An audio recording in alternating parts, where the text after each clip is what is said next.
All right. We're back with Tony Ray, professional sailor. You talked a little bit earlier about trying out for the Olympics and having been on successful. And were you ever on an unsuccessful America's Cup bid? Yeah. In fact, if the ultimate goal is just to win the America's Cup, then all three teams I've been involved with have been spectacularly unsuccessful. Oh no. because, Uh, well, because we never made it to the finals and we didn't win the cup. So, at the end of the day, there's sort of 10 to 12 teams that show up for one of the America's Cup events for all the pre-racing, and all three times I've been involved with teams that never made it to the finals. And so now, so with that in itself, they were failures in terms of the ultimate goal, which you certainly wouldn't want to confront that reality going into it. But the for sure you learn. I know it's a cliche, but it's a cliche because it's true. We learn way more by having adversity and having failure essentially within the team than by winning, and because winning masks everything. If there's conflicts between sailors, between departments of these bigger teams, if there's budget issues or design issues, personality issues, that all gets sort of papered over when you win. And the thing that's neat about the America's Cup is that it's an exercise in management, but it's also an exercise in budgeting of both time and money. And with sort of typically a 2 to 3 year campaign, they're both equally valuable. In fact, I would say that the time is actually more valuable than the money. And everybody runs out of time in the end, and the guy who's just ahead at the end ends up winning the event. So let's put it this way: I've learned a lot from the America's Cup experiences that I've had. well, that's great. I mean, that, Yeah. that must be remarkable. Just out of curiosity, how do the Swiss become so good at this? Well, it sounds a bit pithy, but basically the fellow who came in essentially bought all the resources he needed. Well, let's put it this way: he did a very smart decision very early, which is that he spent a lot of money up front, a lot of money, getting a hold of the best guys, the best two or three guys that had just won the last cup, and then setting them loose to pick up everyone around them that they needed to get the job done another time. And he did that beautifully. And then he also put himself in there as a personal challenge to actually be racing on the boat at the same time. So not only was he a very wealthy gentleman, but he's also a sportsman, and he's fairly young and fit and smart guy, and had the best of both worlds. He was on the boat. He funded it.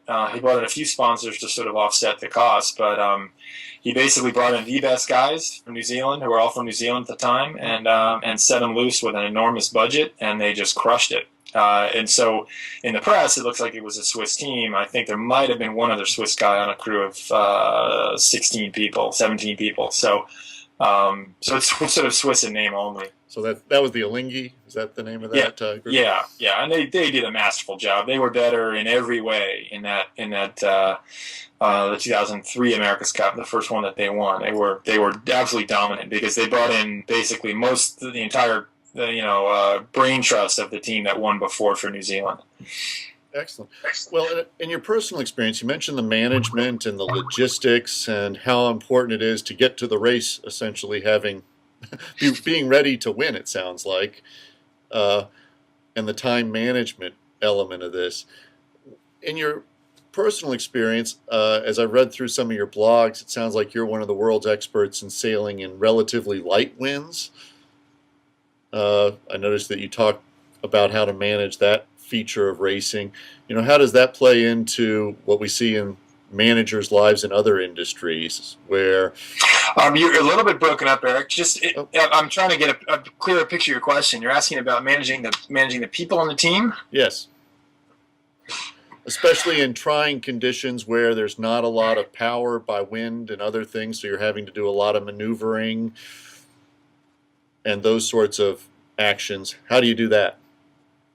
Well, I mean, I think I think the most important thing is to try to set the tone on the team early on, and make it clear who's in charge of what, because there are moments in the race, in the actual race, where I'm not necessarily in charge of the next decision, but the guy who is, we're all agreeing that that the sort of management baton or the leadership baton sort of gets us effectively handed around depending on with the moment we are in the race. Sometimes the critical decision is made by someone else. But it's funny because every team I do is different. I spent this whole last winter racing a real small boat that's called an Etchells in Miami, in a very competitive fleet of about 50 boats, and there's 3 guys on the boat. And so the fascinating thing with 3 guys is it's never actually 3. It's actually always 2 and 1, and the 2 and 1 changes depending on the issue, whether it's who sits in the front seat of the van on the way to the boat, and who gets to decide what sail goes up when, or how to change the actual tension on the mast as the wind goes up and down. So that's a question of basically allowing people to do their jobs and to respect their knowledge, because some of the guys you get on board are talented, but they bring a big ego as well, which means they want their talent acknowledged throughout the race day, for example. So I think it's, as I've sort of grown in the sport and made my mistakes over the years, I feel like I've learned that it's really important to be aware of who kind of needs to be stroked and handled at the right time so that their egos are happy and then they bring their best, and who doesn't really need that and is happy to just get on with it. And some guys are just workers and they just have to be busy with their hands, and they have to be the first ones there in the morning to prepare the boat and be the last ones to leave, to hose it off at the end of the day. And some guys just need to get home and get on the phone to their real job or to their wives or something. And it's just a question of recognizing that each person sort of brings their own baggage, so to speak, to the team, and you have to be able to be aware of kind of what they need to get to get the most out of them for the day, for the race, and for the team. Well, that's excellent. It sounds to me like you talked about a lot of the topics we're going to cover in the rest of the class: the emotional intelligence, essentially being able to read other people's needs along the way. You're in a, based on, you get to travel to lots of exotic and glamorous places, but that obviously puts a great strain on your, personal life. How do you manage that work-life balance as a leader? Well, for my own personal life, the smartest decision I ever made was marrying the right woman, by far. And my wife is actually from Indiana. She's not a sailor. She's an artist. And she knows next to nothing. If you put her in a sailboat, I would fear for her life by herself, to figure out how to get back to shore. But she's a great advocate for what I do and for the career path I've chosen. So she supports me going and doing this because she knows it's what brings her livelihood. But she also knows, more importantly, it's what I love to do.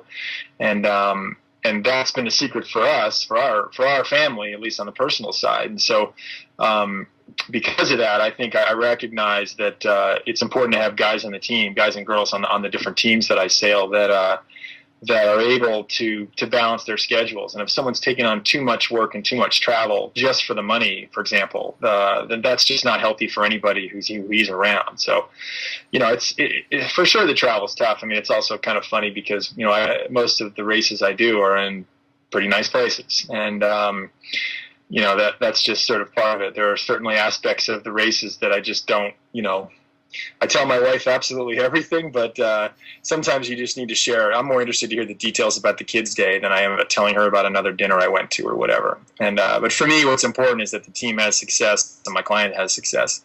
Quite often the places I sail are nice, but we see the airport, we see the marina, we see the one Italian restaurant that seems to be in every coastal town anywhere in the world, whatever country you're in, and then we're back to the airport again. Oh. So anyway, it's kind of a funny lifestyle. But I spent a night in Philadelphia in the Ramada Inn just now because my flight from St. Martin got delayed, and it turned into an extra 12 hours of travel I wasn't planning on. So it's not all roses, I guess. Well, I guess I'll have 2 last questions. Are there any quotes or sayings that you sort of live by or use to motivate your team regularly? And then the second part is, do you have any advice for young would-be managers and leaders starting their careers in new fields on how to manage their career to achieve the sort of success that you've enjoyed? Yeah, I suppose so. I mean, one of the things that in the role that I play with the teams that I run, like for example, just this past week, we were racing this 100-foot yacht in St. Bart's in the Caribbean with a team where the client was actually helming the boat, is very new to sailing. and there were quite a few sailors and the people on the boat as guests who weren't sailors, and about just 3 or 4 other professionals and a few good amateurs to help. And so we had this huge disparity of talent and experience on the boat. And so, I try really hard to make sure everyone's having fun to the extent that, I basically try to set a really fun tone on board. But I also try to frame the day in the morning meeting. We talk about safety on board. We talk about being careful with certain things because these boats are big and, it can be dangerous if something breaks. But I also try to explain that in sailboat racing, it's an interesting sport because there's these variables. Anybody who's even seen a sailboat can imagine it's propelled by wind, and wind is always a variable thing. You're going through water, which is always in motion. You can get a forecast for the day. The weatherman says it's 50% chance of rain. Well, sometimes it just rains all day, and sometimes it never does. It's a similar thing for us. We can have an idea of what the wind and the waves are going to do, but at the end of the day, there's a lot of variables we can't control. So what I try to tell my teams in terms of framing the day of racing is that, those factors we can't control, we can't get upset by them, we can't get frustrated, and we can't complain later. All we can control are the things that, the things that we have control over, the things we can improve on, like the way that we communicate between the different areas of the boat, especially if it's a big one like this one last week. The decisions we make if we left the dock on time, if we made sure to talk through maneuvers that went bad yesterday, we make the right tactical decisions, if the helmsman steers the boat in the right course at the right time. Those are factors that we have control over. And so we make sure that we are self-critical and then constructively critical with each other about that. And that's that has to happen. We have to be honest with each other about how to do our jobs better for the next time, and transparent as well, and be willing to put our hands up when it was us that made a mistake or whatever, so you can move on. So it's about that. The other thing I always try to tell a team that I race with is to always, as a goal for the day, besides trying to win or whatever the goal, to be top 5 or to, avoid being last place in the race, whatever the goal might be, is also to just say that let's try as a team to only make new mistakes today, which always gets kind of a smile out of people because it seems like sort of a negative goal to have, but racing sailboats is because there's so many factors outside of our control. You're always going to make mistakes. The guy who wins the race doesn't actually win it; he just doesn't lose it as much as everyone else did.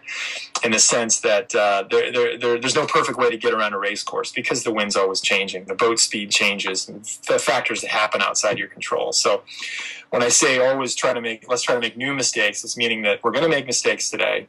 Let's talk about them afterwards. Let's write them down. Let's figure out how to do it differently. And tomorrow we're going to make new ones because the old ones are fixed. So that's a good day if you can say, hey, we didn't finish in the top 3. We got 5th in the race out of the 10 boats, but here's where we are in the points, and here's the mistakes we made, and let's try to fix them for tomorrow. So it's just a way of reminding yourself that it's impossible to be perfect on a typical race course for a sailboat. But it is possible to be excellent in trying to pursue that perfection, if you want to put it that way. So that's the kind of typical things that I might say to my team. Excellent. Well, thank you. I think that there's a lot of advice in there that's consistent with what we're reading in our textbooks about how leaders ought to manage both emotionally as well as in terms of setting expectations.